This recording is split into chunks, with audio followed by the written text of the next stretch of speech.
And it's done spinning up. Hi, I'm Gene, and I'm the host of Scum and Villainy for Gauntlet Hangouts on Air. This is the third session, and we have a full slate of players tonight. Why don't we start with Alex? Go ahead and introduce yourself and your character, please. Hi, I'm Alex Meltzner. I'm playing Quit Cambridge, the scoundrel, with the heart of scoundrel. Okay. Jason, why don't you go next? Hi, I'm Jason. I am playing Crane, or KR4N3, the robotic mechanic who likes machines so much he is one. No, the other way around. Anyway. Okay, Walter, if you could go next. Hi, I'm Walter. I am bringing in a new again crewmate. His name is Gumption. Gumption is a pilot. I'll go ahead and give a little more description since he's brand new to this game. He has a spiked pink mohawk and wears a Red Hall energy drink racing team jacket. He is his vice is stupor. He's an adrenaline junkie, so he goes nebula surfing to exhaustion. Yeah, just loves getting physical and being a hotshot. Gumption. Excellent. So we have Asher, and I've been saving you because I noticed you took a bite of something right when we started this. So you're on. Hey, I'm Asher. They them pronouns, and I'm playing Dax Lazar. She's the mystic with the ship named the Xbox. Okay. Cool. We're going to talk a little bit about safety. Like every other game, we have some safety tools. We did our lines and veils on our first session, Walter. We're staying away from sexual violence. We also didn't want to see any animal violence, especially with domestic pets, and we also didn't want to do anything super hyper violent. However, we all acknowledge that the source material can be a little dark and a little noir at times, but we so far haven't breached that. However, we do have the X card, and if you have any concerns, feel free to voice them. Not just you, Walter, but anyone, of course. If you have any lines and veils that you want to add since you're new, feel free to bring them up, and we'll keep them in mind. Okay, yeah, those sound good for now. I think along with like animal, no violence against animals, like no violence against little kids. Sure. Okay. Yeah, we did discuss that. Since we are kind of leaning into the Cowboy Bebop setting, the anime does have a little bit of that in it, with an asterisk, in that the child is actually an ancient being. But we've all agreed to that, I think. Okay. There are some other things. Is that coming up? Is there like a No, I don't anticipate unless you guys put it in as part of your fiction. It's not going to come from me.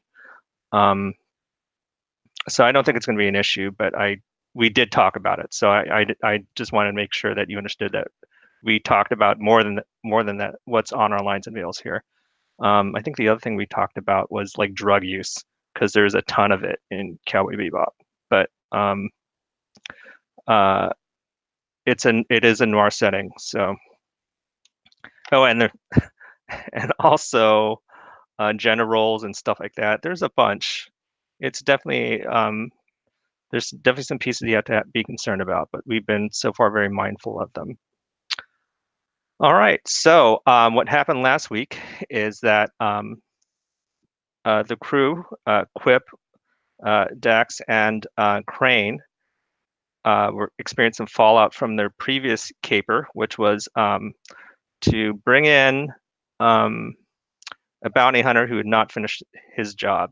They got some heat from that from their peers. They also got in an early lead on a very valuable mark that they caught up with on a train. So they basically hijacked the train, or at least stopped it, and captured the mark. They also ran into one of Quip's rivals. There was kind of a showdown, and Quip, who won that showdown? I'd like to think it was a tie. Okay.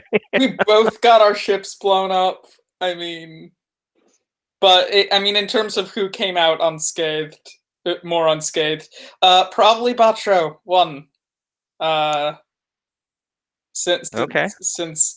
Quip was actually inside his ship when it got blown up, as opposed to Batro, who was inside the train when his ship got blown up. So there was some heavy fallout from that, I think. I think it was a very showy case. It was definitely on all the media channels that evening. You're almost certain that everyone on Mars saw it. So, a question for you: since Mars is your home planet or your home base, so to speak, do you guys stay on Mars? In mechanical terms, we've determined that you did invoke some heat, but not enough to get you on a wanted level. So it's kind of a group decision. I think given the extensive repairs and downtime that we were going to take, I wonder if it made sense for us to retreat a little bit to a moon somewhere or a space station, just where we're not immediately within Bacho's striking distance. Yeah, well, one of the satellites makes sense, but definitely given the weird robot stuff we heard about, not sure we'd as a crew want to have left the orbit of Mars entirely. But maybe we're on Ganymede or something.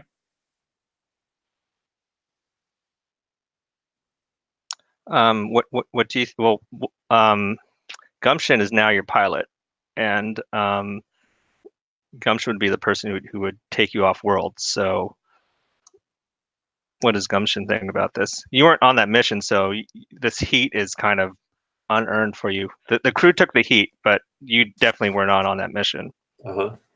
Yeah, I think that's fine. I'm down with there being heat. It's more fun. I like anything that makes it more exciting. All right. I think we get along. So they're talking about leaving Mars. Is that fine with you? Yeah, that sounds great. Let's get off of this rock, have some fun. Yeah, I think I normally stay on Mars, but I'm fine to get off for a little while. Okay. So just to catch up Walter a little bit, your ship is a Cerberus ship. I'm assuming that you've looked at it a little bit on the sheet. It is a bounty hunter crew. So the things that you guys are doing crew-wise is bounty hunting, as opposed to smuggling or being rebels. Regardless of your decision to leave Mars, it's going to take you a couple days to put that together. You guys indulged your vice and had a bunch of business based on that last case that you did. So you are gathering your stuff in Alba City, which is where you are based out of Mars, and preparing, I guess, to go to the Jovian moons, which includes, Callisto and Io and Ganymede and all those. So I wrote this down, but I can't find it. We did name the bar. It was the Snake Bite, right? Does that make sense? So you guys are in the Snake Bite. Now the fight with Batro was well publicized. It was on the news, and you're already kind of on the outs with your bounty hunting ilk that hung out at the Snake Bite. Alex, what do you think the reception is like now? I think somebody has put on the TV just the equivalent of a looping GIF of a video of the video of Quip's ship taking off and blowing up. As a very I mean, some people are like laughing at it, but more so, it's a "you're not welcome here" sign. About as clear as can be. Okay. However, the tavern keeper or the bartender, it's always a tavern keeper in these games, still accepts your money, and you guys have a ton of it. You are very flush because you just did a great job and you got paid a ton of money for it. As you are, we'll say you're a few days from actually leaving, you're getting your affairs in order. The image of your ship blowing up suddenly stops and Big Shots comes on. So it is the weekly show. The first 5 minutes is the usual thing. It's talking about people who are well below you in terms of marks. The way the show is set up, the middle period, the middle part of the show is where all the interesting stuff happens. As usual, the sound on the set is terrible. You have no idea what they're actually saying. However, the image of the new mark of the week comes up. You're all shocked to see that it's Quip. Quip, there is a bounty on you for 4 million wulongs. So you're watching it, and Is that all? Apparently, your friends at the syndicate have decided to cash in some chips, and the Black Turtle Syndicate has put out a bounty on you for 4 million wulongs. Every eye in the bar is now on you.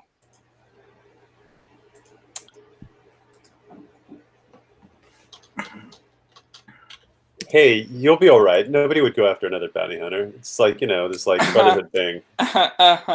So Crane kind of looks around and like, really? Is anyone in here gonna disconnect their charger for less than 6 million?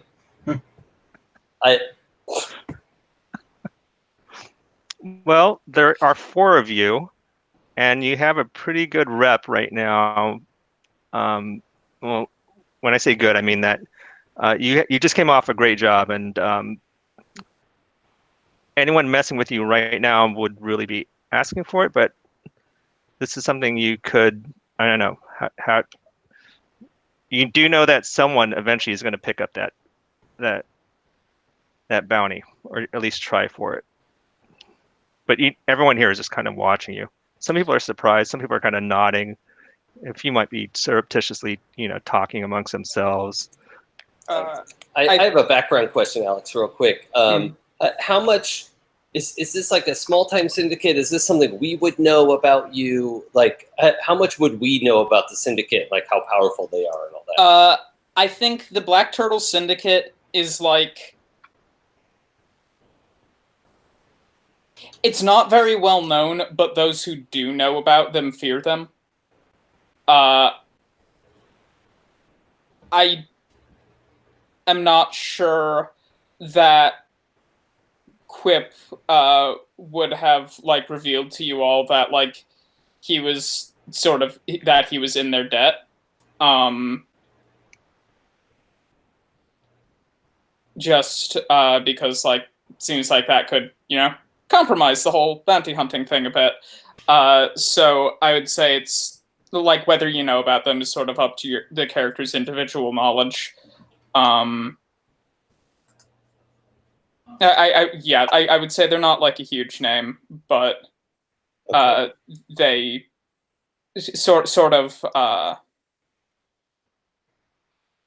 they gain respect and fear through being mysterious. And Gene, is it posted by like Black Turtle Syndicate has put out this hit? And no, there's quite a few syndicates, right? So there's many syndicates, and they actually correspond very similarly to the Chinese tongs in this world. Sure. what you do know as bounty hunters is that almost all of them have a public-facing front. So all of them have a shell company in front of them. So when you say the Black Turtles are put this thing on Quip, what you're really saying is that their front company has put the hit on Quip. So Yeah.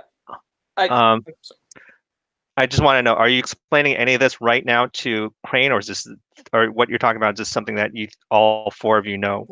I was assuming this as pre-knowledge, but Okay. I don't know. I'll let Alex decide the context of that. Sorry, run that by me again. The clarifying question I asked was, I was thinking of it in the context of like, did we already know these things about your background, or is this stuff that we wouldn't know and would need to ask right now in the heat of the moment? I don't think it's the sort of thing Quip would have been especially open about. Okay.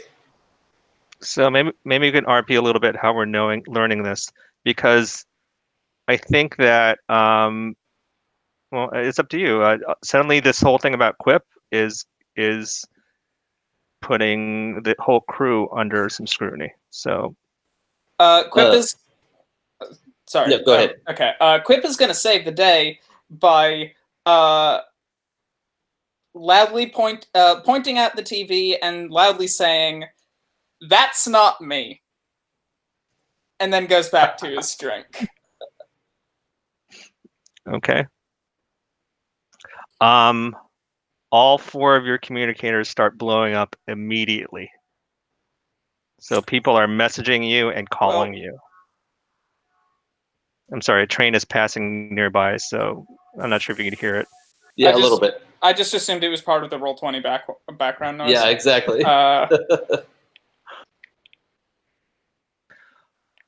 So yeah, I'll just give you some highlights of the messages. We'll start with Gumption. Gumption, people are trying to impound the ship. The port authorities are suddenly trying to put an impound on the ship to prevent you from leaving. No way. I don't think so. All right, So, I gotta do something to get my ship out. So a contact is telling you, yeah, the officials just showed up. They're trying to keep you from leaving. Crane, Slice, your junkyard contact has messaged you and asked you if that what he just saw on TV was real. And Quip, a ton of people have suddenly just texted you asking you to pay certain bills that you've owed them for quite some time. So they want to check in. Well, I'm turning off my communicator. And Dax, it's mostly the same kind of a thing where people are trying to call you for favors and or bills. What you do see something else though. There is a request for an interview from a local media channel. You're not familiar with the name, but someone wants an interview. And we're off world right now, right? No, you're still on Mars. You're about to leave when this thing came through. Well, this sounds like a good time minute as any to leave. Well, Gumption, you're not sure if the ship is impounded or not, but I mean, you could call or you could check. It's up to you. I think it's just time to go down there. I'm like, hey guys, how about we clear our tab and head down to the ship? Oh, also, well, yes, I like that idea. Out of character. Gene, did we have time to do those repairs already? Yeah, everything's been done. All your downtime activities are done. So great. You don't have to heal. You don't have to do any more vice stuff. Excellent.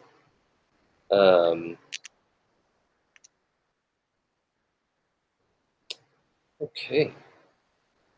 Well, so you're gonna go check on your ship? Yeah, I think Gumption has the right idea here. Let's perhaps quickly go let's check get on out of our here. ship. Okay. Quip is quickly strolling towards the door. It's like, bye everybody. It's not me. It's not me up there. Somebody different. Right. So He no can't one be really. up there because he's walking here with us. Exactly. Come on, use your brains, people. So the bar, you chose it because it's actually very close to the spaceport. So it's not far from your ship. In fact, it's walking distance from your ship. Gumption, what is something you've done to secure your ship? Like, what's the security on the ship like? Well, I have a password. It's 11111. No, I'm kidding. Um, what's something I've done to secure the ship? Gee, you put me on the spot here. So, I mean, we don't have like fancy AI for our ship, right? It's a pretty bare bones ship. It's got a brig, I see. Yeah, it's pretty straightforward. So anything you would do like security function would be like, something you would have to jury rig in, basically. Yeah, yeah.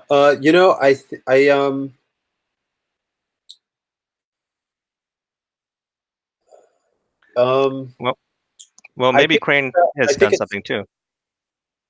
yeah, Go yeah. ahead.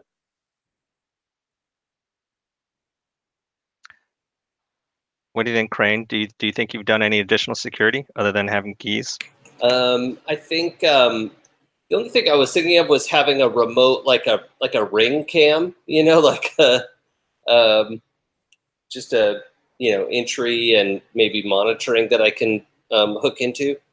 But I don't know if that's a little off the chart of what would be reasonable.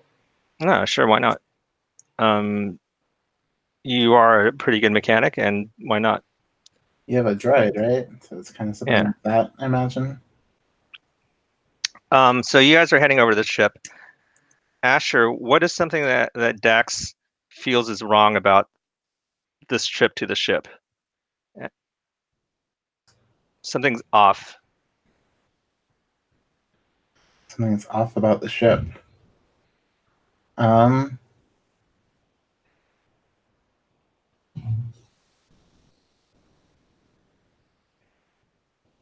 hmm. I think there's like a light on, right? That we like Okay. didn't leave on, so you can see like a light in the cockpit or something. Sure. So you guys enter the garage, and there's an elevator that lifts the ship up into launch position. Yeah, we'll say there's a light that is normally left off in the cockpit that is on. There are stevedores and that kind of thing walking around, and a lot of them are sorry, some of them are mechanicals. So you see a lot of robots around. No one seems to pay any notice. The ship otherwise looks normal.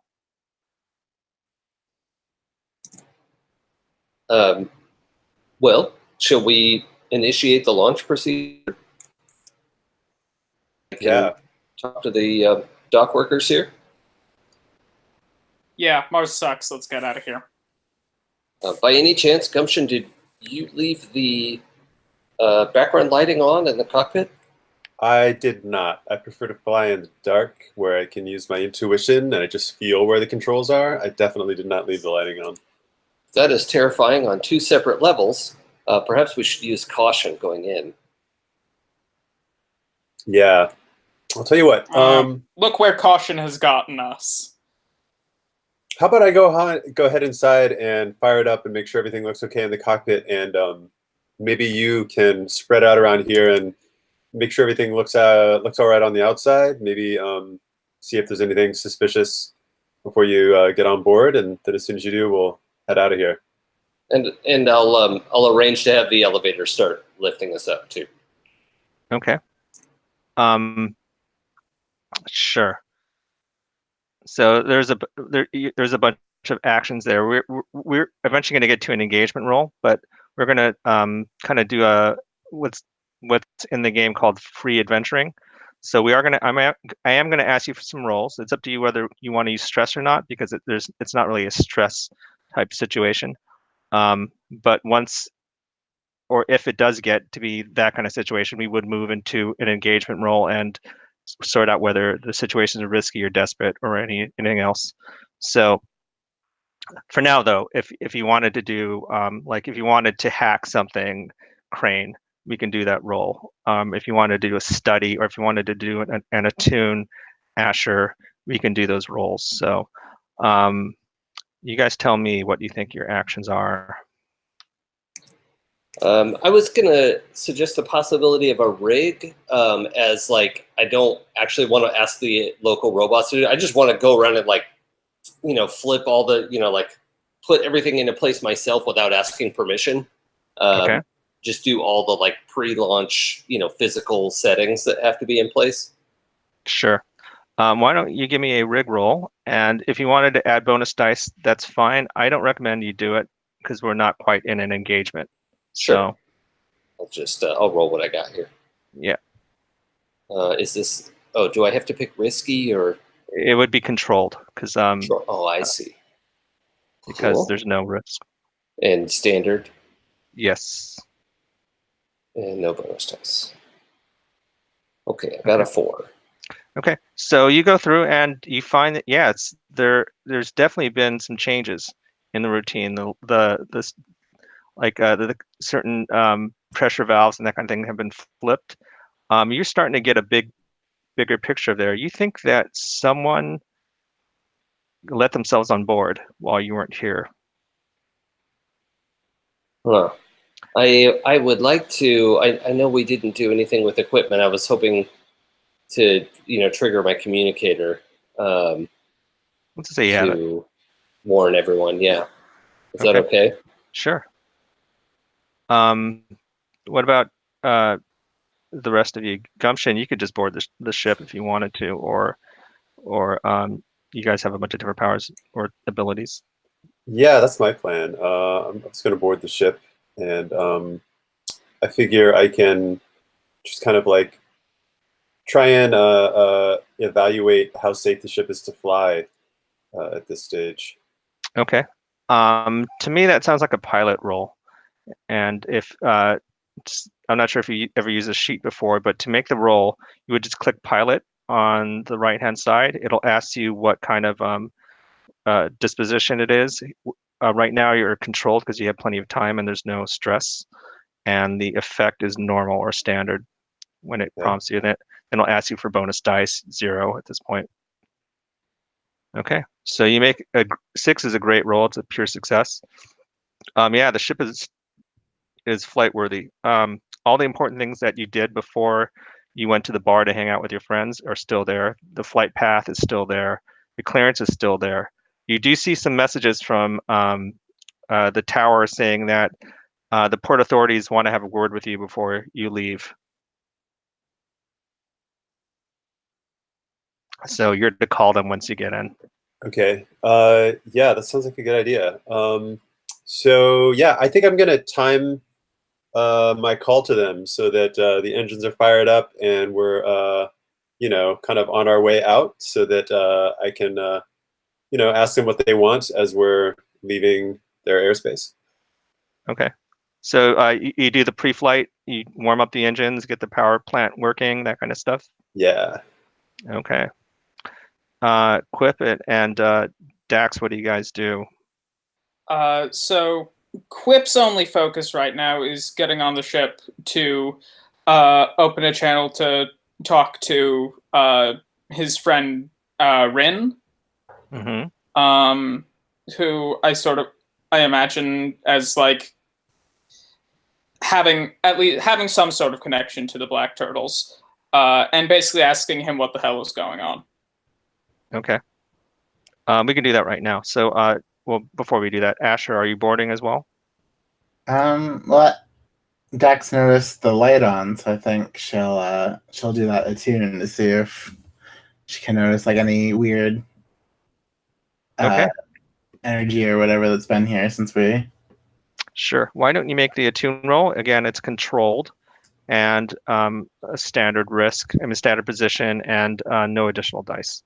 All right. Okay, I see you already did it. You got a 5. There's definitely someone on board. You're able to kind of figure it out. It's in one of the holds, and you'd have to go like through it and kind of like figure it out. But there's also the hold is rather large, so it could take you a while. but there's definitely someone on board that shouldn't be on board. All right, I'll let everybody know that someone's on board. We have a stowaway.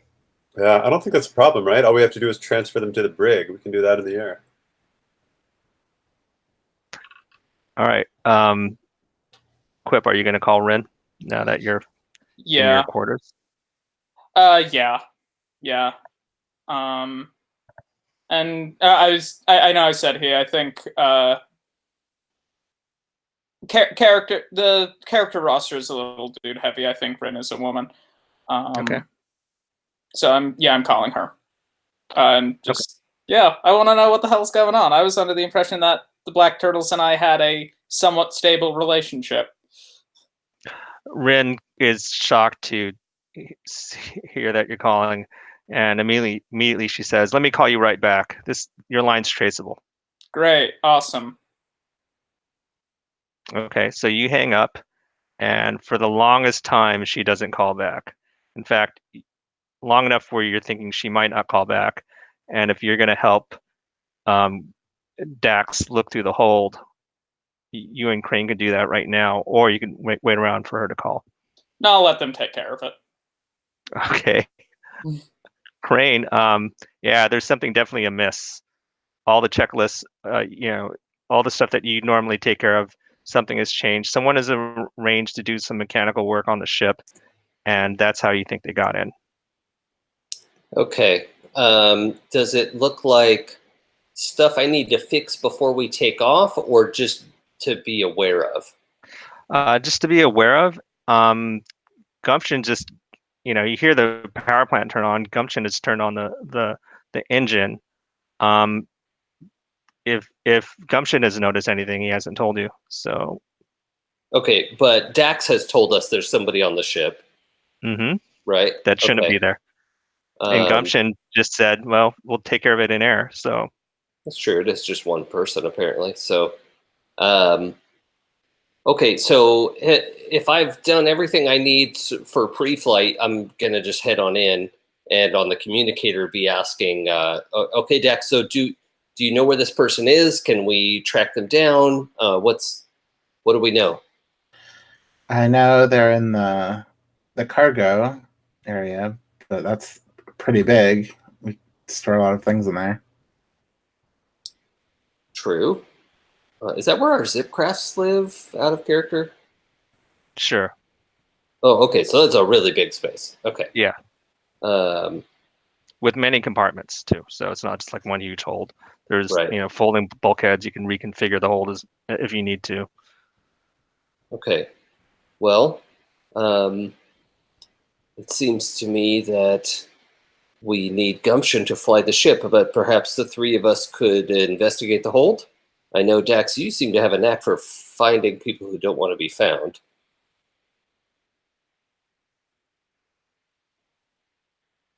I'm happy to help investigate. Yeah, all right. Ren isn't calling me back anyway. Well, you could take your communicator. You could take the phone call on the while you're doing it. Yeah. Just make sure you put it on silent. Okay, so what's the general plan for searching the hold? We use our Dax Bloodhound. So you're all in one group, and Dax is kind of like, is this like the Ghostbusters scene where they go to the library, or is it, everyone splits up in a Scooby-Doo moment? I'm staying with Dax because I'm hoping Dax can sniff out the intruder. I can't speak for Quip. I'm not actually good at finding things. I'm just good at magic. I'm assuming you're gonna magic your way into finding this person. I am also gonna assume that. Yeah. I guess no one else has study. I have one study. I do too. But I'm more skulky.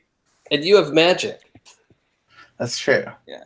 I mean, I actually it kind of makes sense. Like I would probably skulk around to try to scout things out. I don't get it. Did we lose Gene? Oh, there no, I was I was doing some maintenance here. So okay. Yeah, I don't get to use skulk enough. So I'll scout scout the hold by sneaking around and doing my skulky thing. Okay, so what I'm hearing is that Quip is scouting separate from Dax and Crane, right? I think that's Okay. right. All right. It's kind of a dark hold, even with every all the lights on. You have helmet lights. Since you're a robot, you probably have a I don't know, a visor type light. Otherwise, it's handhelds and that kind of stuff. It could take a while. You don't have cargo right now, but you do have a lot of like stuff. I think you guys are pack rats in a certain way. That has nothing to do with what you're like in real life. But you probably just have boxes and boxes of stuff. So there's plenty of stuff to hide in down here.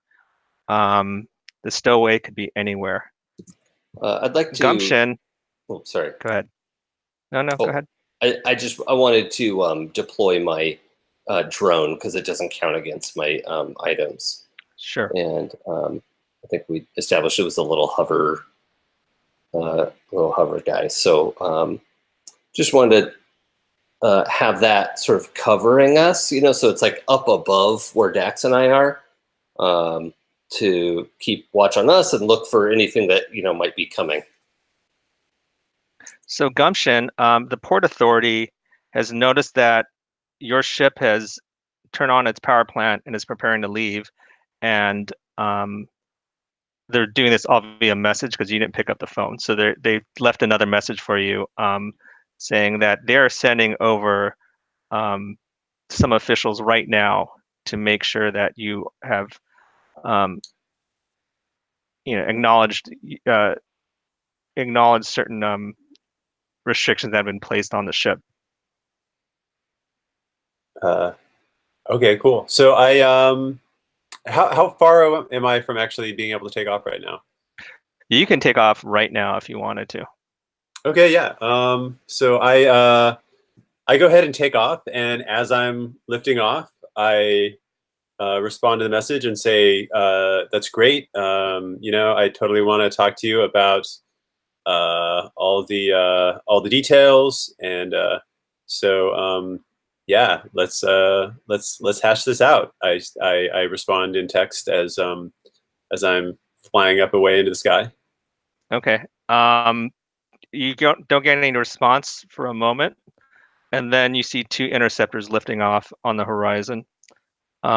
So they might just come and try to board you. Something to think about. You guys are poking around the hold.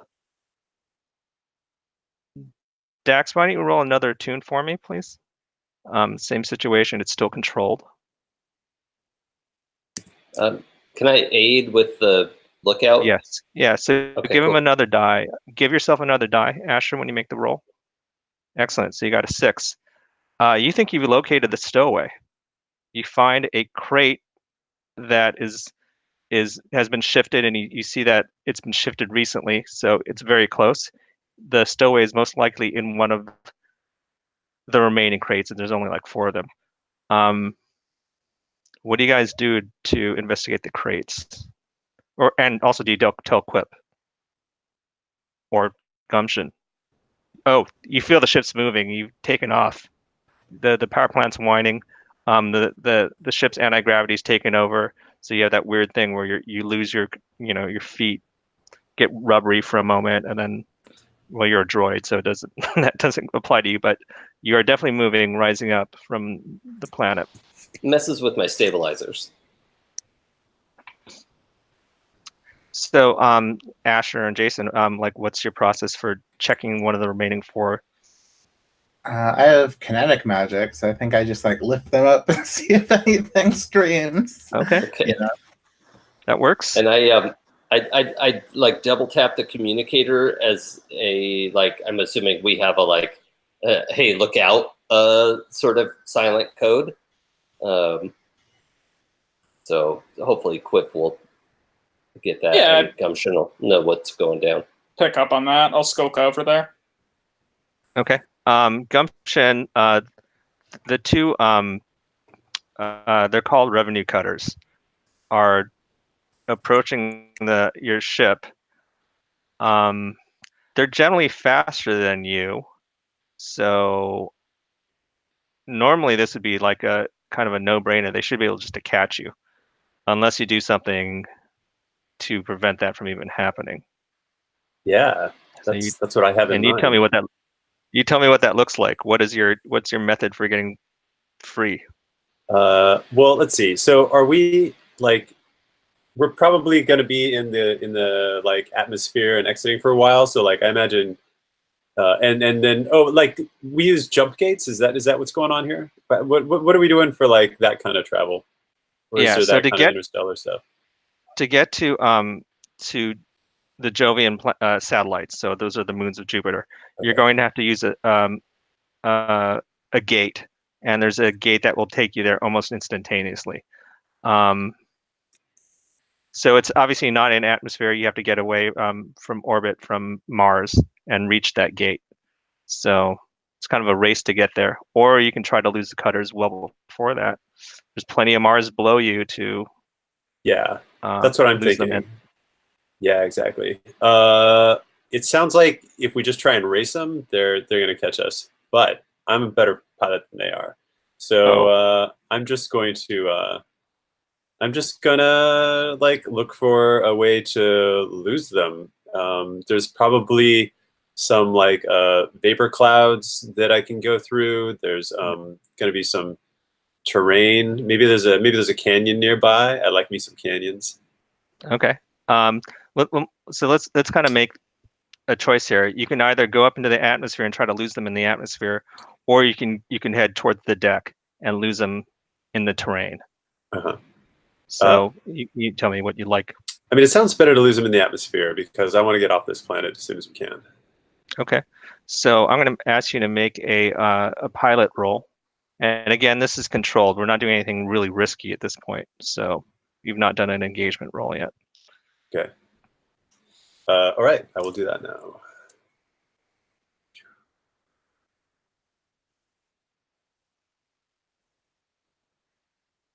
Let's see. Oh, there it is. All right, so controlled.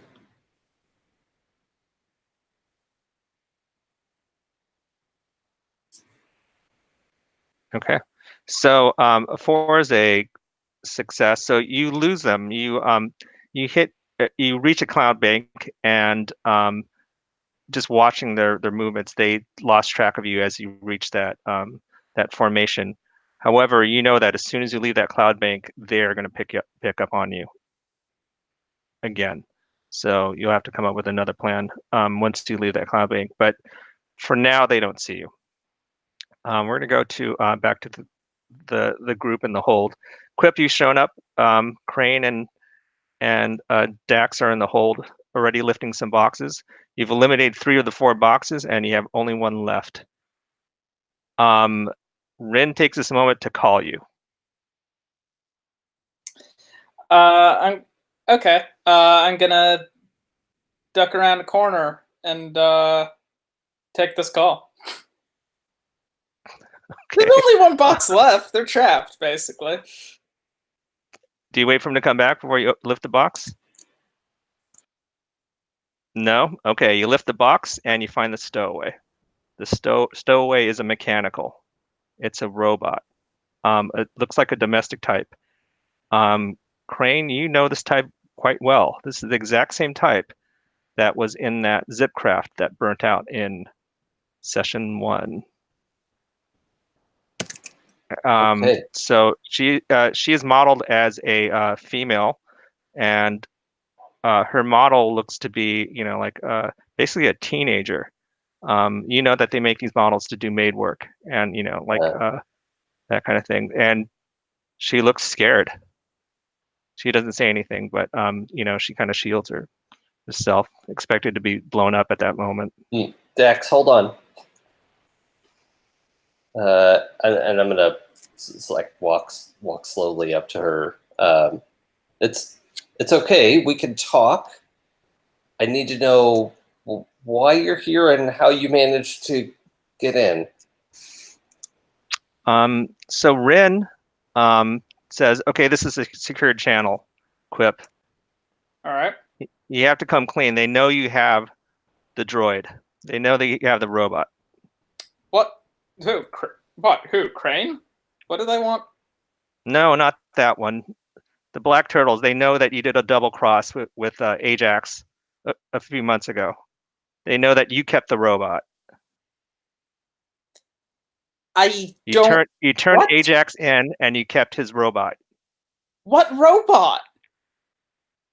So from around the corner, you guys hear his side of the conversation. That's okay. I'm staying focused on our friend here. So she doesn't say anything, but she looks really scared. And you do notice that she is armed. She has a blaster pistol. Okay, that's all right. Hey, so is she holding it? No, it's just at her side. Yeah, okay. So look, it's actually okay that you're here. We can work this out, but you need to talk to me. You need to tell me what's going on. What can you tell me? I have some data that they want. They'll go through any number of mechanicals to get it. You're my only chance of getting off planet. That's probably accurate. Can you tell me what the data is? I don't know what it is. It's some kind of ancient code. So Rin is kind of just going on in your ear like, yeah, you really shit the bed on this one. You try, this is your usual Quip's usual thing that he thinks he's smarter than everyone, and has kind of pulled a fast one, and now he's totally busted. Hey, Ren, shut the hell up. If I find this robot and get it to you, can this whole thing be cleared up? Rin says, I am totally out of this, but I've heard through the grapevine that if you want to cut a deal, you can cut a deal, but if you leave Mars, that means that they're going to come find you in Jupiter or wherever you're going. So you have a chance to come clean right now, or you'll be on the run for a while. I'm not coming clean with anything. I don't have anything to come clean for, but I'll cut it. I'll cut a whatever deal. Okay, so she says, I'm staying out of this, but I'm sending you some coordinates. They put this on the dark web. It's up to you to decide. You just answer what you want to do. So you see some data coming across. So the revenue cutters are don't know what to do. You sense that they know that you're in the cloud formation, but they can't come in, and they know eventually you have to come out. Can I pick up their comms? Are they trying to communicate with us? Yeah, they're saying, okay, the jig is up, and they give you a registry number. If you come back to the port under escort, we'll just get this all cleared up. We understand that you're in pre-flight. We'll even go with your so-called credentials for your flight plan, but you really just need to come back to the port under escort. Now, can I? So I'm not answering them right now, but can I tell when they are close? Like, are they to show up on my scanners or anything? Yeah. So, okay. So and you tell me, is this your first rodeo with smuggling? Oh no. Okay, so you've done this many times, like dodged authorities plenty of times. Yeah. I mean, what do? It seems like they're still going to be able to get us if I fly out of the cloud. They're gonna beat us to the gate. So I got another plan. So I'm gonna wait until they get really, really close, and then I'm gonna fly out directly at them, between the two of them. Maybe at one of them in particular to see if I can get them to swerve a little bit, but mostly in between the two of them. And as I'm going to say, I repeat, we have hooks interfering with our stabilizers. I need your assistance. And Okay. once I get right in on them, I'm going to fire our grappling hooks. I'm going to try and hook one on one end and the other on the other, and tie the two of them together with a cable. Okay, cool. I like it. So we're getting very close to the engagement roll, and that's when things kind of turn on in terms of the game. So the mechanical doesn't look like she is much of a threat to you, and she looks lost, Crane. You're also not getting any odd vibes from her, Dax. However, you do sense that there's something buzzing around in her brain. There is some kind of um, there's some kind of force. It's not digital, Dax. There's something else going on with this mechanical. Rin, you look at the data that has come across. Basically, what the Black Turtle Syndicate is saying is that you have your choice of one of three meaning points. If you rendezvous there with the droid, deliver the droid, then they'll make all of this go away. So, just real quick, what the locations are. Let me close some of this. Sorry. You have you identify them almost immediately because it references on your communicator. One of them is called Crescent Scrap Yards. It's on the other side of the planet, but very, very nearby. It is a huge scrapyard where hundreds of old ships lie derelict in the desert. There's no atmosphere. You'd have to go in suits. The other is the Starlight Casino. This is in orbit, 2 orbits away. It'll take you 15 minutes to get there. It's in space. However, the Black Turtle Syndicate completely owns this casino. It is basically a fortress because they own it and they run everything in it. Your third option is Limelight Land. Limelight Land is an amusement park near the polar cap. You can go there. So any of these three. Otherwise, if you don't do this, you're going to be on the run. So you guys have, as a group, have some decisions to make about the mechanical, about the syndicate, and about getting away from these revenue cutters. So what do you guys think? So again, what was these 3 locations? These are what do these locations signify? I mean, we got them from the robot? From my friend at the Black Turtle. If I'm understanding this correctly, my friend with the Black Turtles, this is where the Black Turtles are willing, the 3 different points where the Turtles would be willing to meet to hand over the droid. If we want to hand over the droid. Okay. Does the mechanical still have like a blaster? Yes, but like does not make any attempt to use it. Okay. I'd like to come back around the corner, friendly face then, and be like, hey, you're okay here. Why don't you put down the blaster and we can get you out of this hold, huh? She nods and it looks to Crane and says, "I'm safe with you."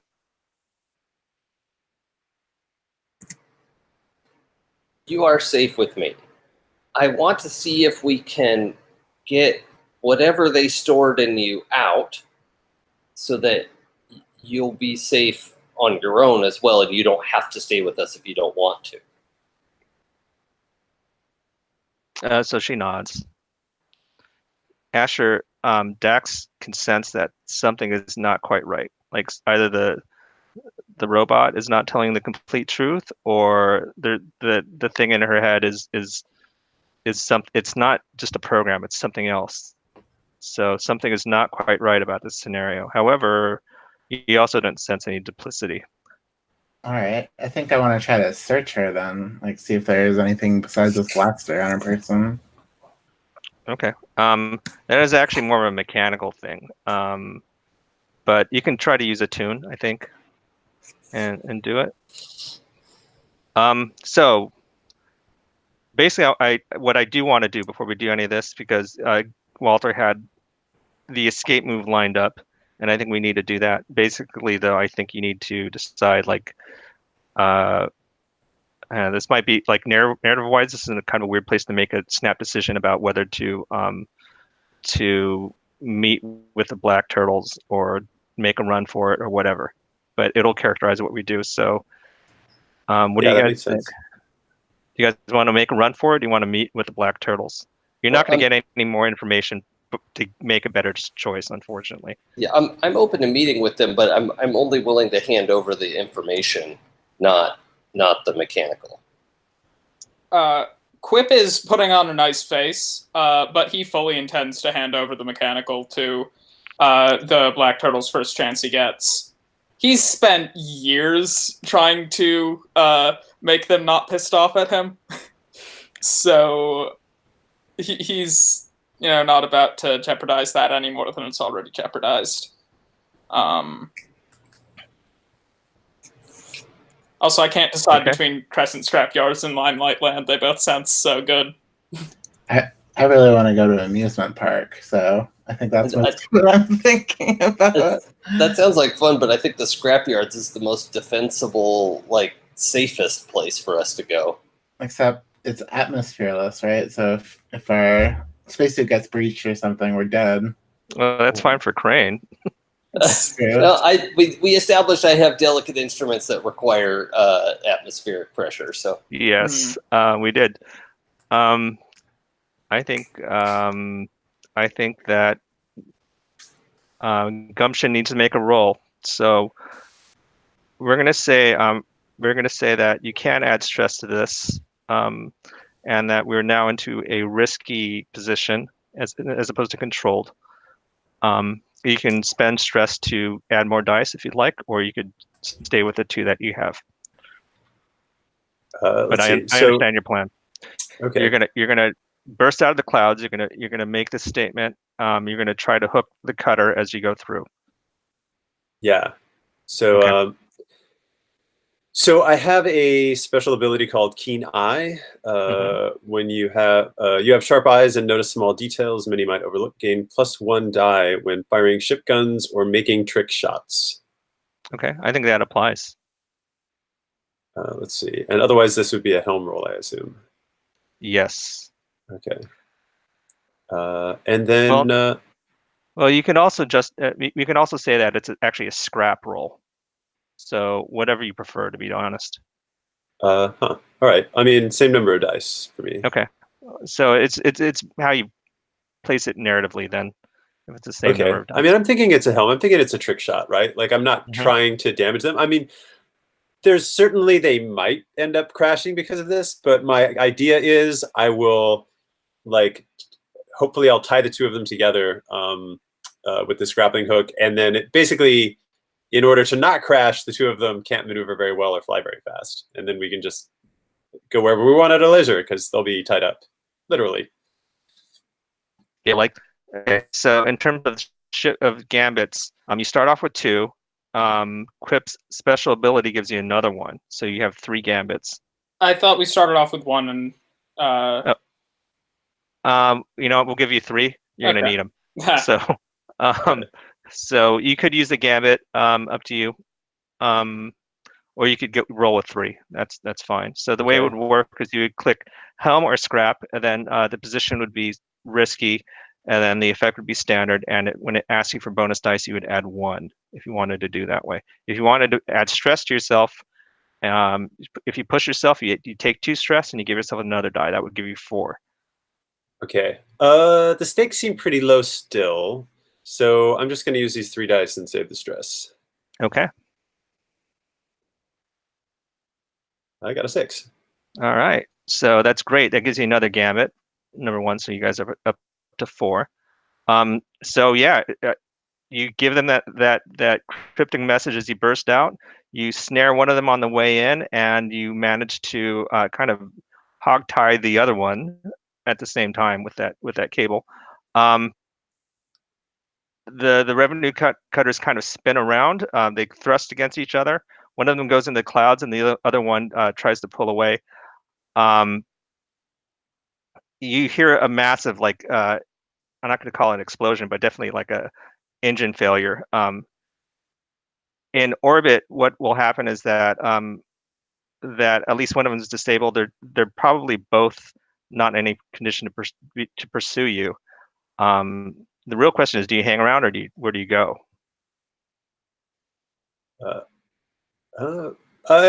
Until I hear some better coordinates, I'll go to the Polar Amusement Park.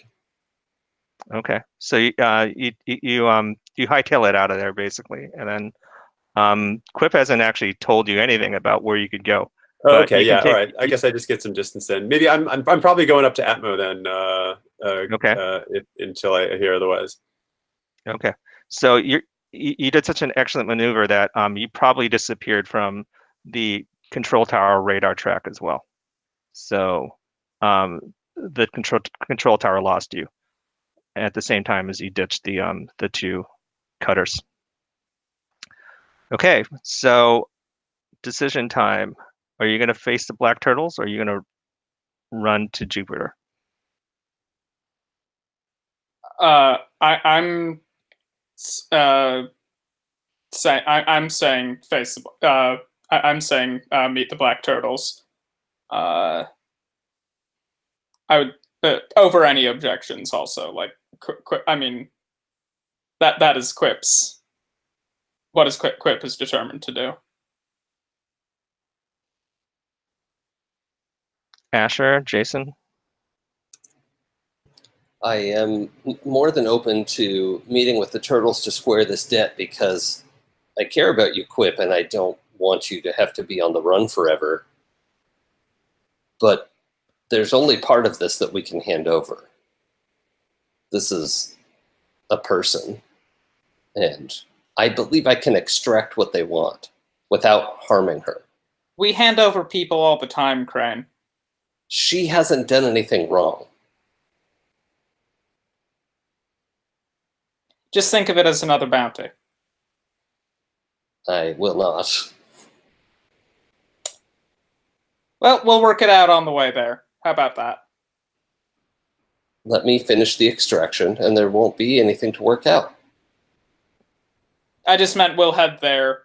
You do your extracting thing while we're on the way there. I want to get this over as soon as possible. All right. So are you gonna tell Gumption where to go?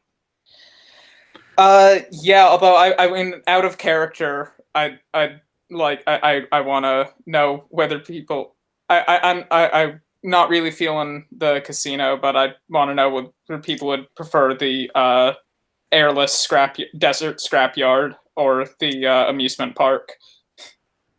I think the amusement park had the majority, and I'm Okay. fine with that too. Definitely not the casino.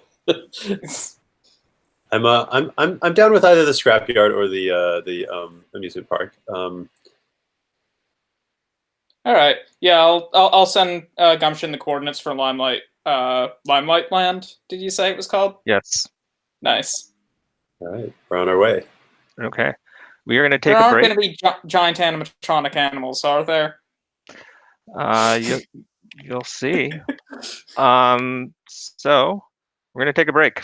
Everyone take 5, and we're going to come back and wrap this up. Oh God, that music.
All right, looks like we're getting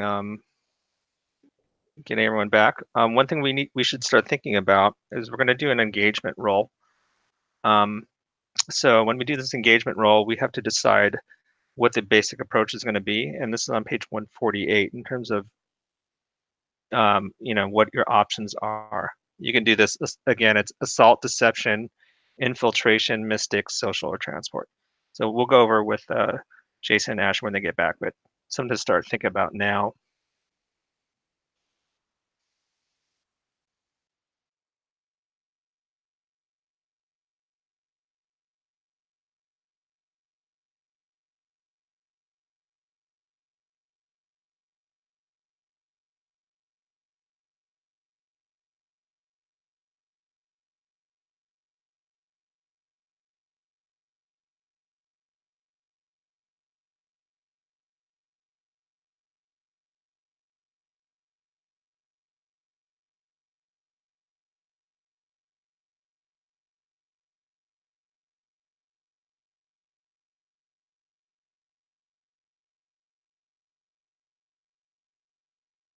When you say page numbers, are you referring to a PDF somewhere, or is it just like the general PDF, or with the actual book?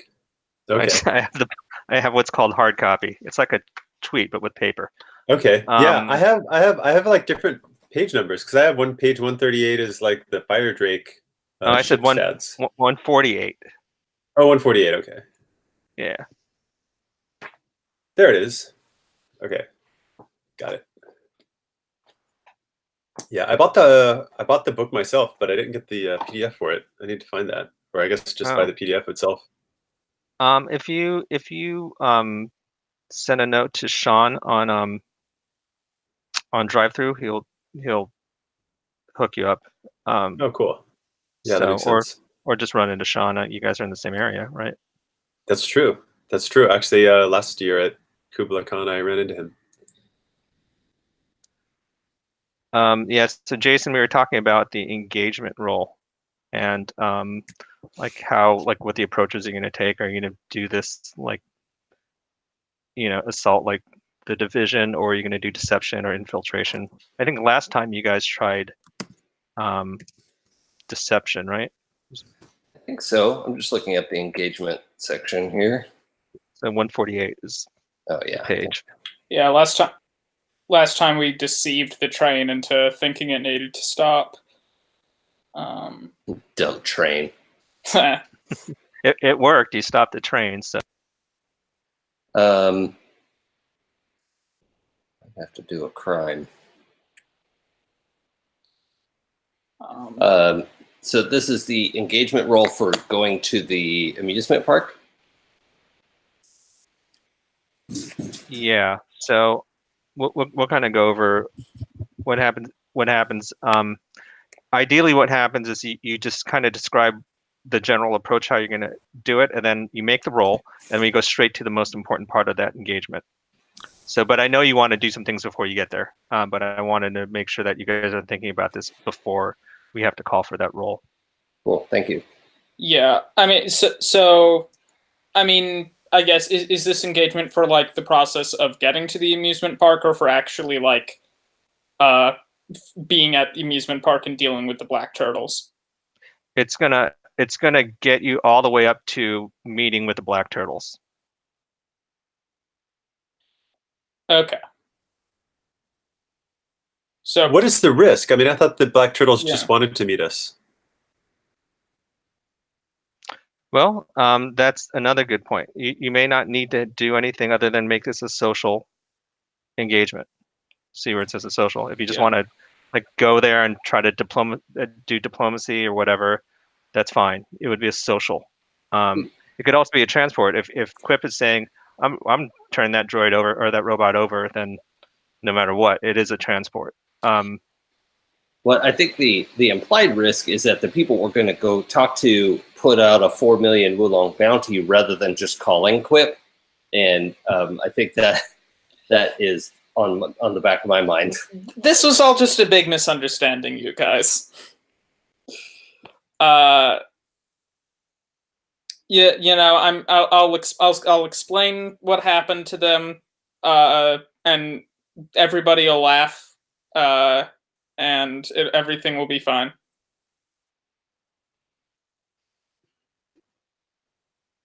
Sure. Okay. So Asher, we were talking about the engagement roll, and this is on page 148. We're going to need to make that roll soon. We're going to do a couple things beforehand. So as I'm sensing that Crane wants to do something before you reach there, and we're going to say it's not that far at all to the pole. It's only around 15 minutes. So you don't have all the time in the world, but you do have a little bit of time. Oh, okay. Yeah, I'd like to try to do a hacking thing if that's seems feasible. I assume I have a little like workshop or something on the ship. Sure. So you're trying. What's the goal of this? To find and extract the data that, in my opinion, like this mechanical must have some data on her somewhere, and Okay. if I can find and extract that and put it on an external drive of some kind, then everyone can win, right? Like I don't have a problem turning it over. The quip is safe. She's safe. That's my sort of everybody wins scenario. All right. I am totally down for this. Are you by? Or is it just the two of you, or is, for example, Dax nearby or Quip nearby? If Dax isn't busy, I'd love to have her come help. I don't really want Quip looking over my shoulder, but I wouldn't chase him out either. Quip, are you being nosy, or are you going to check in on Gumption? I think Quip's going to be nosy. I think he wants to know how this is going down. Gumption, the ship is on autopilot. You could be there as well if you wanted to, or you could stay out of it because God knows what's going to happen. One of my favorite things to do is to hear the alarm of an oncoming vessel go off, and I have to like sprint through the ship to get back to the cockpit. So I'm totally going to put it on autopilot and be there. Classic. Okay. I think, Dax is definitely there because she's all worried about this droid. So I think she's gonna have him do it in the brig because she's worried about what could happen. Okay. Again, you still are getting weird vibes from whatever's in this mechanical's head. I'm not sure if you advised Crane or Quip about that. Yeah, I don't think Dax has said anything in character. I mean, that's why I'm having you do it in the brig, right? So. Well, are you telling them why? I guess are you explicitly telling them, hey, something fucked up could happen? Yeah, I think, something's weird about this. So I think we're best playing it safe. Okay. Is there anything more specific that your suspicion tells you? I mean, you know how these things work. I'm not the best with mechanicals. Well, and I have to admit, I'm not the best with, I believe the saying is gut feelings. So I trust your intuition here.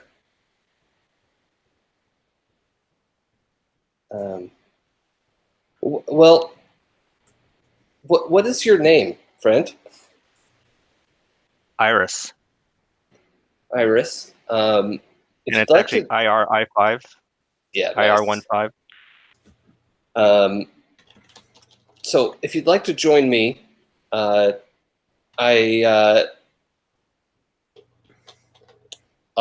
sit in the brig with you, and just in case there's some sort of latent buried program, and we can keep you and us safe in case something unexpected happens. Is this going to hurt? I don't know, but it's going to be worse if we do nothing. Okay, so she nods. Okay, so she follows you to the brig. You have your tools already set up there. Mm-hmm. I guess Quip and Gumption are like, they just want to see something blow up, maybe. I don't know. Yeah, I mean, I'm thinking basically if this goes south,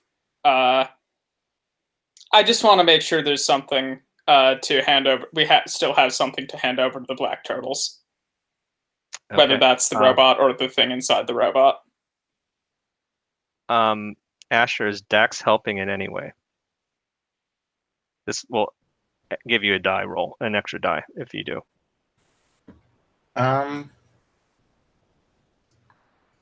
Helping. Like what's physically happening, I guess. How could I help? I have like healing, like doctor skills. Maybe I'm good at with like fine motor stuff. I can help. Yeah, do the pathways and that kind of stuff. Or Gumption could help. Gumption has some rig, I believe. Yeah. Mm-hmm. Yeah, I got one But right. whoever helps is going to be spending stress to help. They're going to be spending one stress. So, someone feel free to volunteer that stress. I'll volunteer.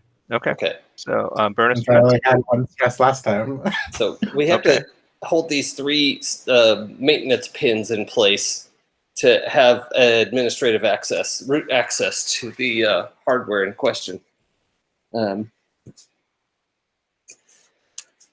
Okay. So, are you going to push yourself or use any of the gambits? I'd like to do both. Does using any of my items help?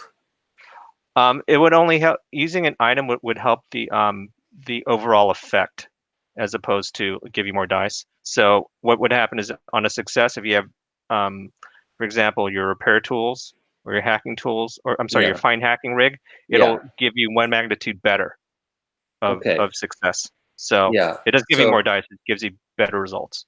Okay. Well, I'm gonna engage the fine hacking rig because I really want this to go well, and push myself as 2 stress. Mm-hmm.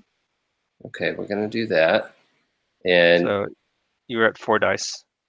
okay.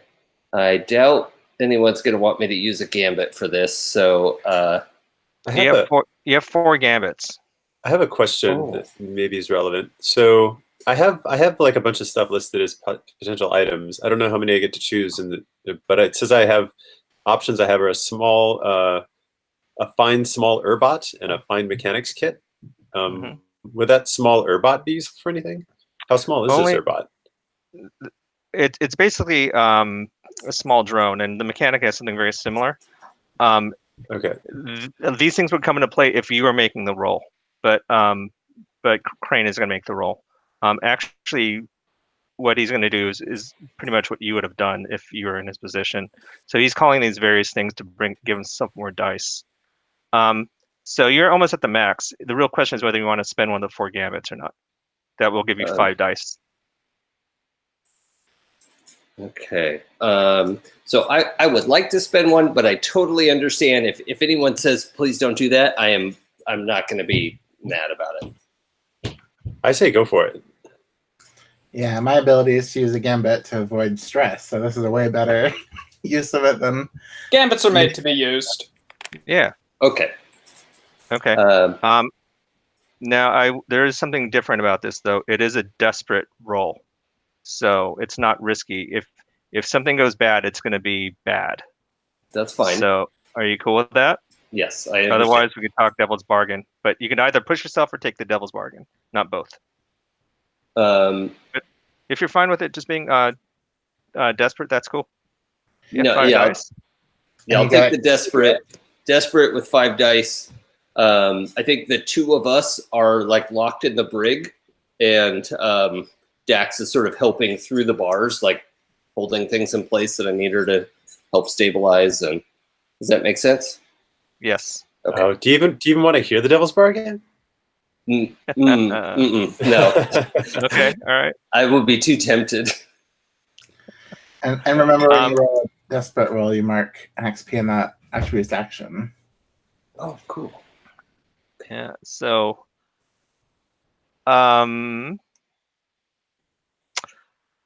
okay, that's cool. Let's see this roll, this fabulous roll.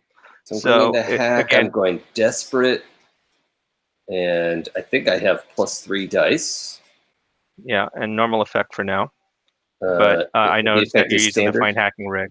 Yeah, Yeah, I know. I am noting you're using the fine hacking rig. So got it. let's see what you And get. then 3 bonus dice. Okay, here we go.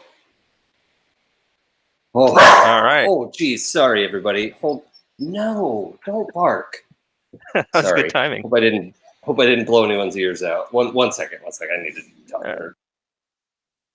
Okay, so the two of you see Crane just kind of goes still all of a sudden. Iris also goes still.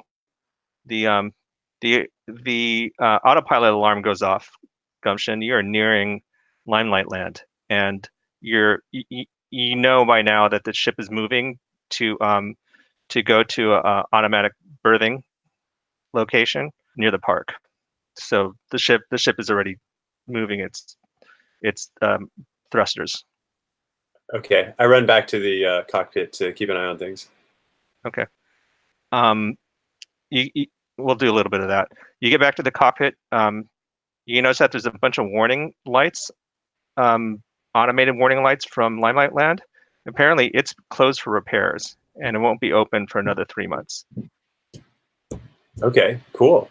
Then I will turn off autopilot and I'll go in manually. Okay. So, Jason, Crane kind of goes motionless for a moment, and you're sifting through the data.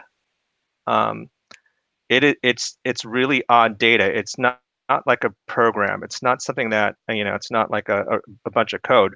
What you sense is that it's this technology that's kind of grafted itself into Iris. However, for a second you go blank, like you lose consciousness for like a half second, and when it reappears, when you come to, so to speak, the data is gone from Iris's core. Okay, is it? Can I check the sort of external storages that I had set up? Have I transferred it successfully? Okay, you think that it's on, the data in Cowboy Bebop is like suitcases, so you think it's in the suitcase. Very convenient for handoffs. Yes. So yeah, you think the data is in the suitcase. I mean, everything worked fine. It felt like a perfect hack to you. You went through all the special cases. Dax was right there. He didn't see anything weird. You think, or she didn't see anything weird, and Quip was there. So you guess everything was fine? Yep. Quip was there and had no idea what was happening, so. All right. So the first thing I ask is, Iris, are you all right? I believe this was successful. I feel normal. Thank you. Okay. That's good. Okay, so we'll have some decisions to make later about, well, anyway, Quip, this is what they wanted. And hold up the briefcase. All right, and you're sure about that? Yes, 100%. Okay, I'll make the handoff. Okay, now we need to talk about the engagement. How do you guys want to approach this? You are gonna this roll will take you all the way up to the actual handoff. So and it'll cover what the handoff will look like. I'm thinking like that scene in The Big Lebowski where they're just driving the car and they throw the briefcase out the window. God. Definitely not social. Whereas I'm picturing the end of Lock, Stock, and Two Smoking Barrels. Just all these things coming together at the end. I think Quip would be reluctant to be that cavalier about this handoff. I also think he wants to be able to, like, see them face to face, if possible, to, like, try to explain what happened. So maybe a social. Yeah, I think it's either social or transport, right? Yeah. Social sounds like a good way to start. And then if it turns into fisticuffs later, I'm up for that too. Yeah. Let's go. Yeah, that makes sense. Yeah. Social is applicable unless you're like not gonna do any kind of parlay at all. But it does sound like you're going to try to work this out. Well, I also need to be able to convince them that, like, hey, this is what you want, even though it's not the droid.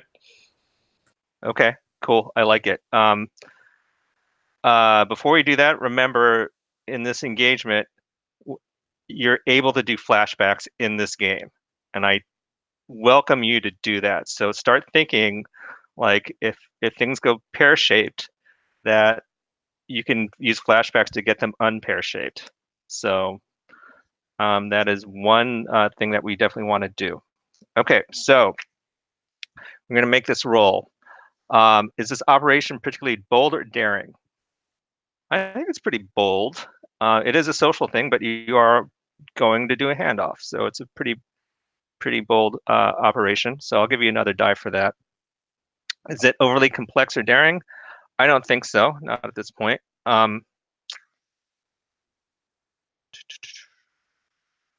We do need to talk about the detail, though. So the detail is the social connection.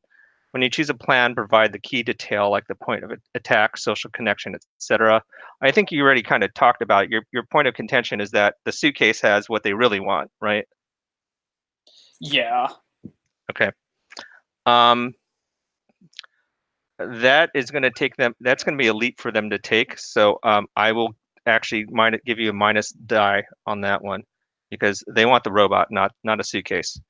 Does the plan detail plans to detail expose a vulnerability of the target or hit them where they're weakest? Not especially. Is the target strongest against this approach? Not really. Can any of your friends or contacts provide aid or insight for this operation?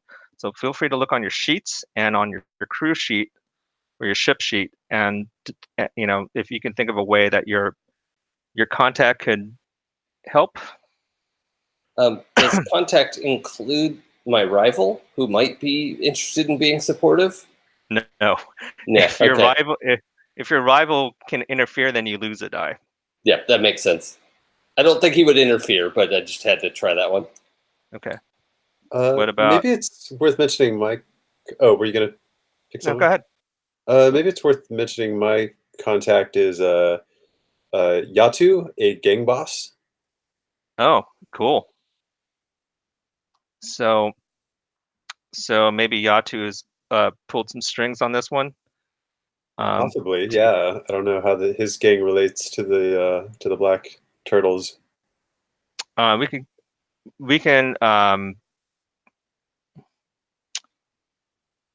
can kind of hand wave it. I sense what the right thing is to do here. It'd be great if we had like direct narrative to support it, but hey, you're new. So I'll give you the die for that. Unless anyone has any problems with that. Okay. So I'm looking at your rivals, and I don't think Gumption's rival applies. I don't think Ken would apply, although that would be really interesting if we had kind of gone that direction. I don't think Rye would apply for Dex. And Quip, your rival is Batro. And I think Batro would definitely fuck with you on this one. So Yep. I'm gonna give you a minus die on that. So that actually cancels out Yatu helping out. At least we're not in the negatives. Are there any elements that you want to consider? I will give you another die because we're in the last session. So I just want to make sure that that I think your plan is pretty good. I think you've kind of taken the steps that you need to do. So that all that being said, you're at +1 die. So one of you is going to roll this die. And the die to roll is the fortune die. Okay. I believe. One and just one. So like 2 dice total. Yeah. Okay, I'll take So, care of all right.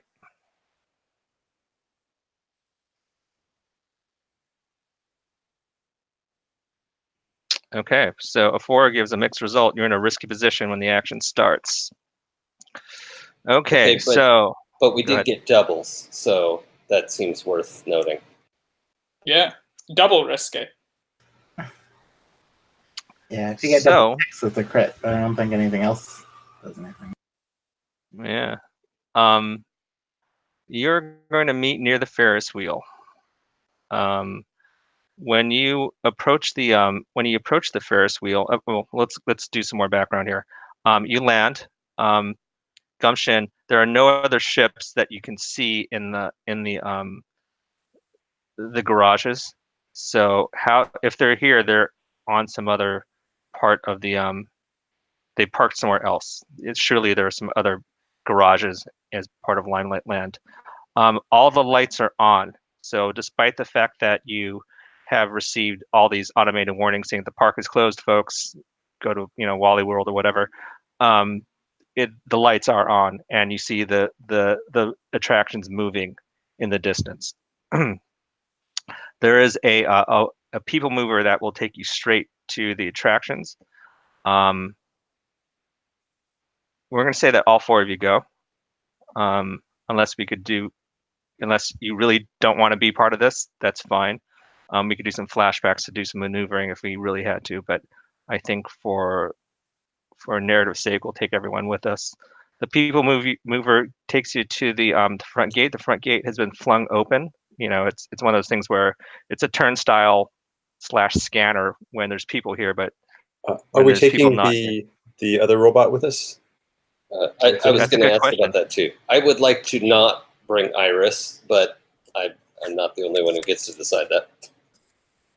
Probably not a great idea to bring her. Okay. Yeah. What do you think, Asher? Yeah, I'd like to leave her in the brig. Yeah. And then when we come back, we'll figure out what her role can be on the ship or whatever. Walter? I feel like if they're monitoring us at all, they're going to see that she's not with us, in which case they're going to wonder where she is. Can we hide where we land the ship at all? You can, but they're probably watching you all the way in. What you can do is hide her. Not on the ship. Yeah, I think that would be a prudent thing to do. You could either hide her off the ship, or it took you guys a long time to find her, and it's your ship. So there are plenty of hiding places on that ship that you could stash her. I don't know. I would like her not to be able to escape from wherever she is being left,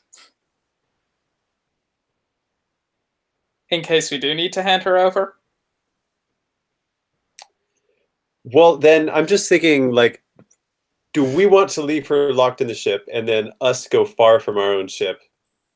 In which case, who knows what? I mean, then they could just swoop in and jump on our ship and take her off, right? That's a good point, actually. If she's with us, we can still protect her.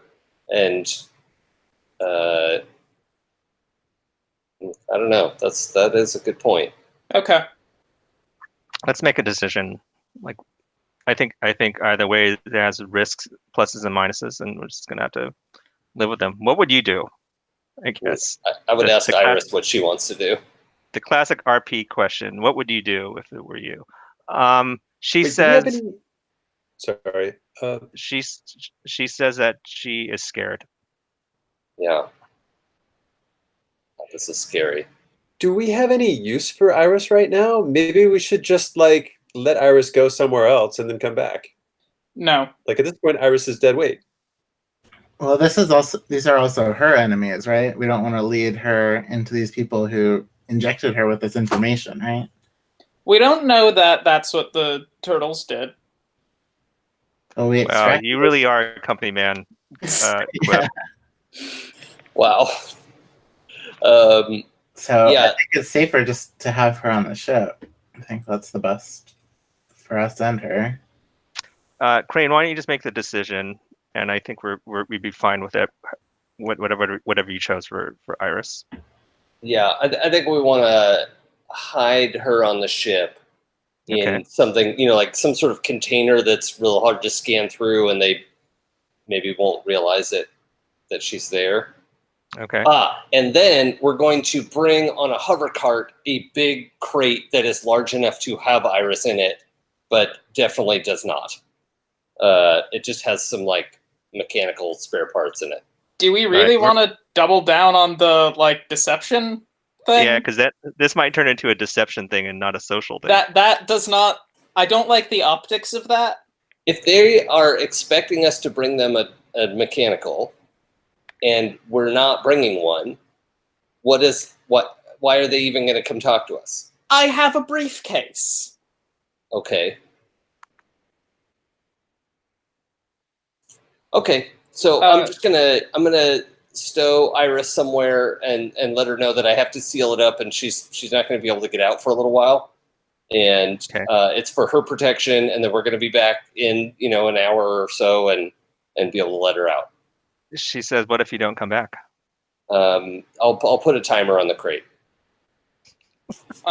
Quip would like to surreptitiously make note of the number of the container.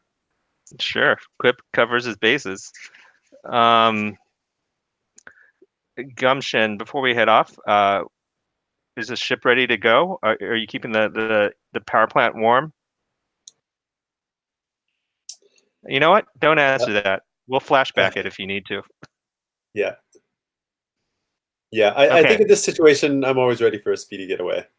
Sure. This is not your first rodeo. I have the I have the overdrive converter hooked all the way up, so if someone tries to fly away, it'll like stall because it'll have too much power. But that's something most people won't notice, right? But if I just flip that switch, it's ready to go. So like the engine's on, but it can't actually be flown very easily. It's kind of my little trick I use. Okay, so before we do this, there's one last thing we need to decide as players. You need to decide your load.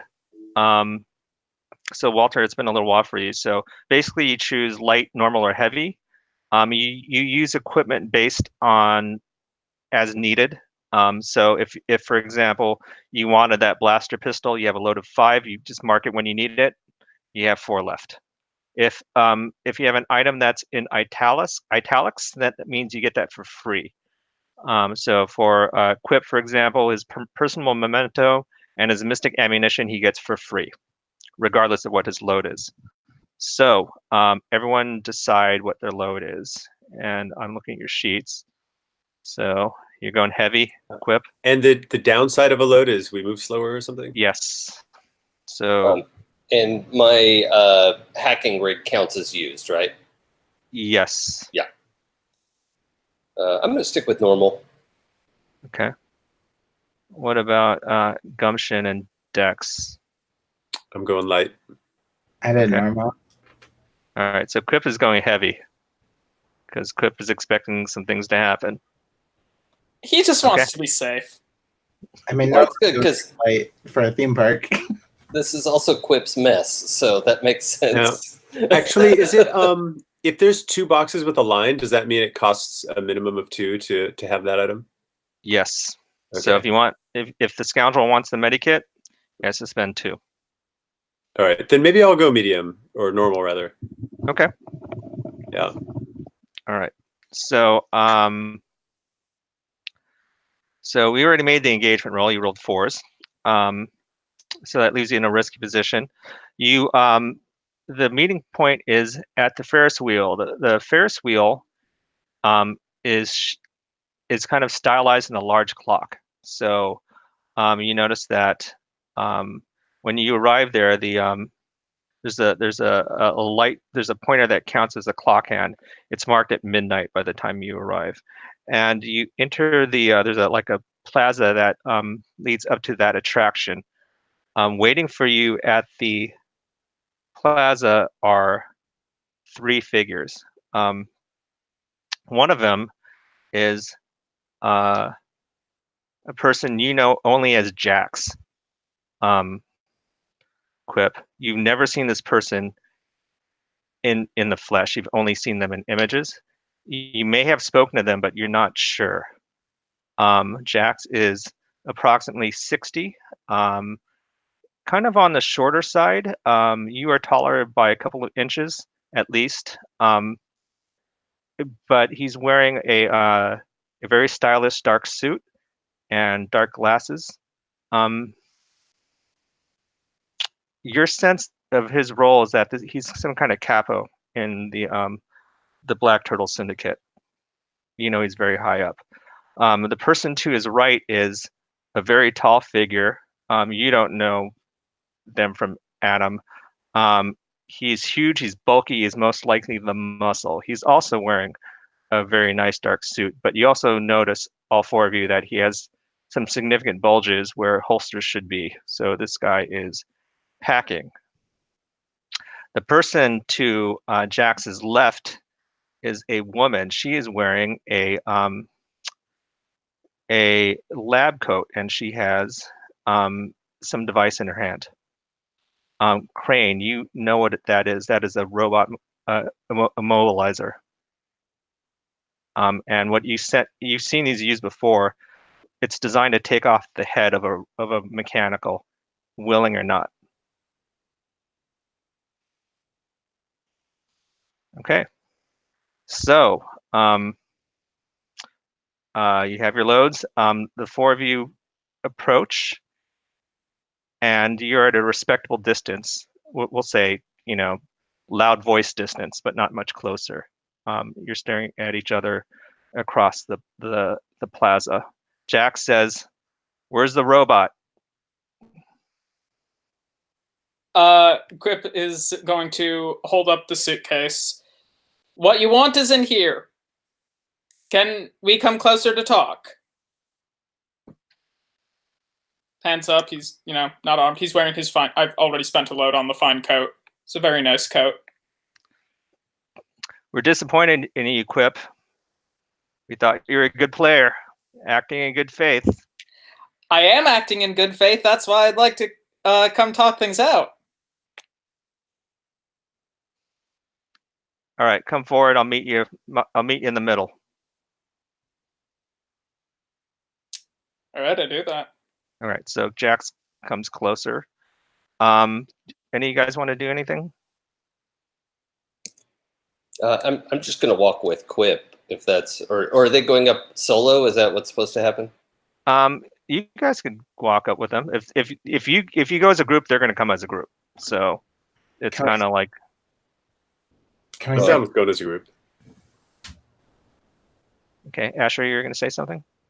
Yeah, can we set the scene a little? Like, is this some back room of the amusement park, or? No. I thought I said it. This is the plaza that leads up to the Ferris wheel. Okay. Right? It's kind of an open plaza, so it's outdoors.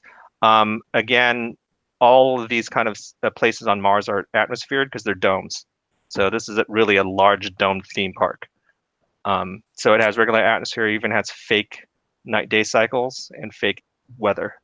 So you're basically on Earth. And yeah, this is a large open plaza. Are there a bunch of like carnival booth games around the edge of the plaza? Yeah, I think so. Yeah. Cool. But they're unmanned. Some of them may be normally manned by robots. Maybe they are. Maybe the robots are there. So maybe a bunch of robot carnies are watching you. Robot carnies. We just invented something. What do the robot carnies look like? I think there's a lot of aluminum straw hats. Okay. And bow ties, and I think they have really bad affected accents. Oh, no. Kind of like I want to say like Middle Eastern seaboard accents. It is really hammy, but people like their old Earth stuff. It keeps selling.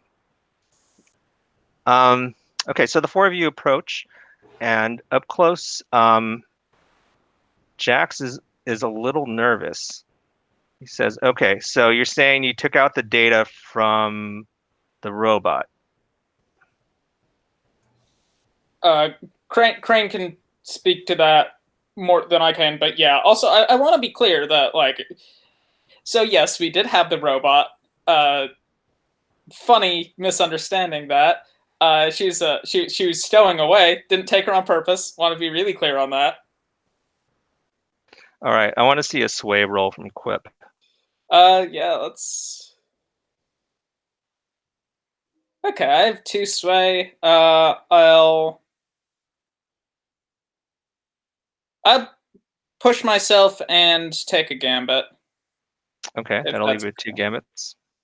Did we already use one of our game? Okay, yeah, I forgot to mark off the game. Okay, cool. So that should be 4 dice total. Yeah, And is and that risky? It's still risky, yes.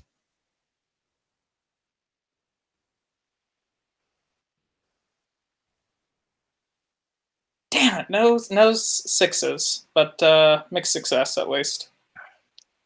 So Jax kind of looks over at the woman in the coat, and she kind of nods. And he says, "Okay, we need to check the data then before we go any further. Give me the briefcase." I'll hand over the briefcase. Okay.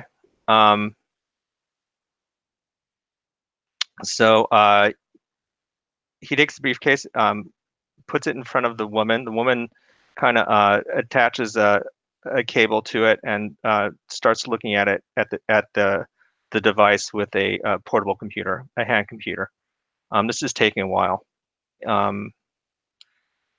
and yeah, this might take a few minutes. So Jax is kind of watching you carefully, kind of assessing you.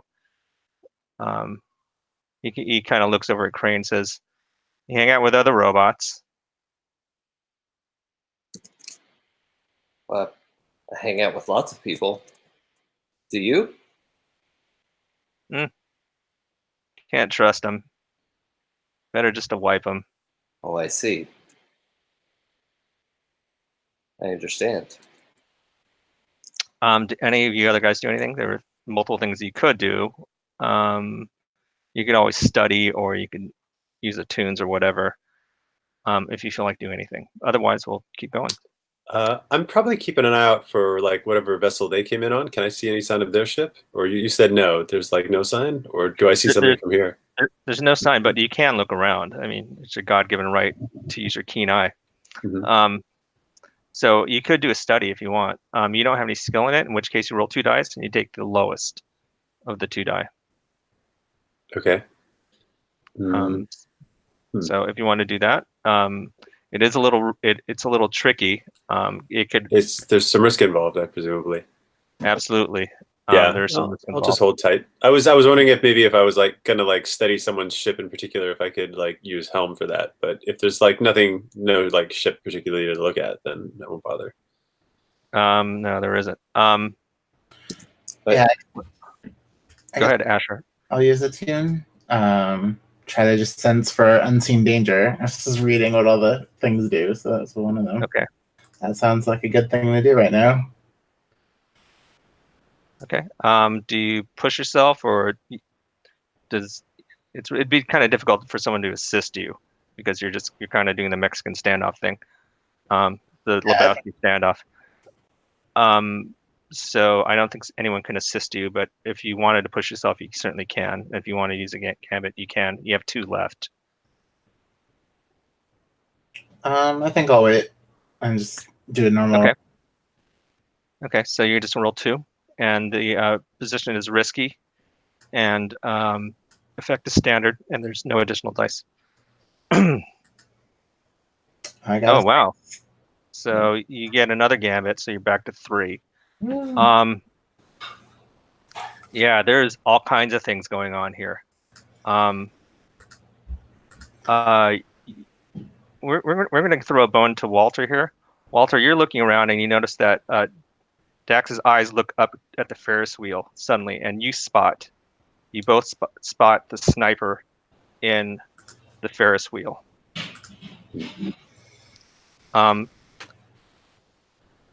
Dax, you also sense that something is wrong with Crane.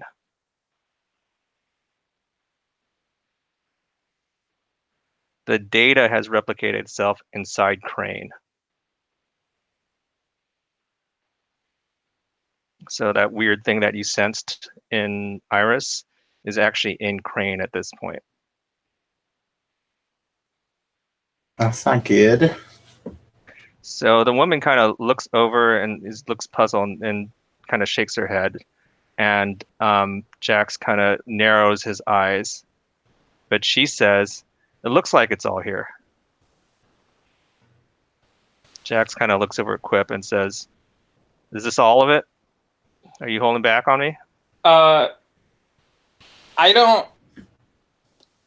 Crane did the extraction. Like I don't even know what this data is. Not my business, right? I'm just I am blameless in this. But yeah, as far as I'm aware, it's all of it. When we found the android, I performed a clean shunt, encrypted even for myself to do a move, and I did not want to pry into anyone's business and see the data, so I wouldn't have been able to move just part of it. I did a complete transfer without analyzing or reading any of the data. Yeah, see, and Crane's a robot. They can't lie. All right, Quip. I need to see another sway roll, and this one is desperate. Oh, geez. Well, I'm definitely going to take use a Daredevil to take an extra die on that. Can I aid in the lie? Yeah. I think your comments were helping, but you take a stress if you aided. Yeah, I'll mark that. So, do you want to push yourself, or do you want to take a devil's bargain? We have another gambit too. Let me hear the devil's bargain. I'm curious. Okay. You sense that regardless of what you're going to resolve here, he can't let you walk away. Ooh, damn, I shouldn't have asked you as the devil's bargain because I'm tempted to take it. You can take it and get the extra die, and you could be successful. And this is why I don't ask. I should not have asked. No, it's very tempting. But I think for poor Quip's sake, I'm going to just push myself instead. Sure. Because he really wants to be able to walk away from this. All right. So that is 3 bonus dice. 5 dice should be enough. And that's desperate. Standard.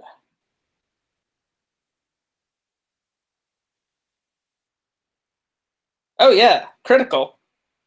Also, we get another gambit because I've never told me the odds, and I generate gambits on desperate rolls, even if I spent a gambit, which I didn't. But anyway.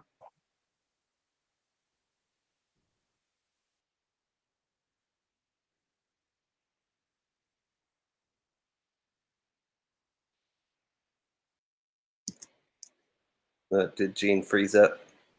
Yeah, I thought I froze up for a sec, but if you heard me, then... Oh no. Yeah, the froze upper is being very still. That's impressive, really. Like, if he's...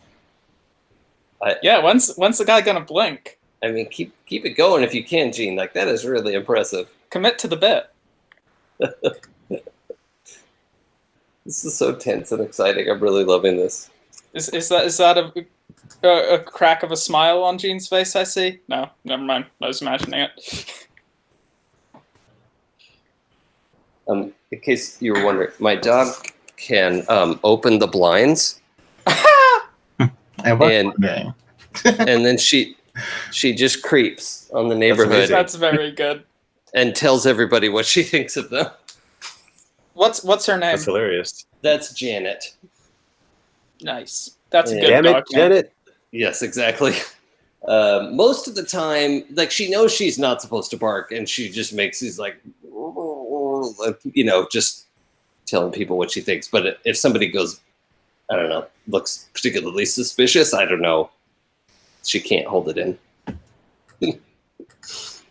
She's a goofball. Oh, no, I disappeared. Probably trying to reconnect, I assume. Yeah. Probably for the best. I'm still on headset. I just need to stretch my legs a little bit. I'm getting a little bit stiff. Okay, yeah. That's a good time for a break. Yeah, that's not a bad idea. How about we all just take a 5-minute break and put that in the chat for Gene when he gets back? Well, he won't see it in the chat. Yeah, That's a good point. I'll put it. I'll do a Gmail message. I can text him. I'll text him. Or okay.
I think the air conditioning in my house is busted, which is just great. Oh no, that's a huge bummer. It's We just got a message from Gene to switch to a different hangout. Oh, okay, cool. All right. Okay, cool. Yep. See you there. See you.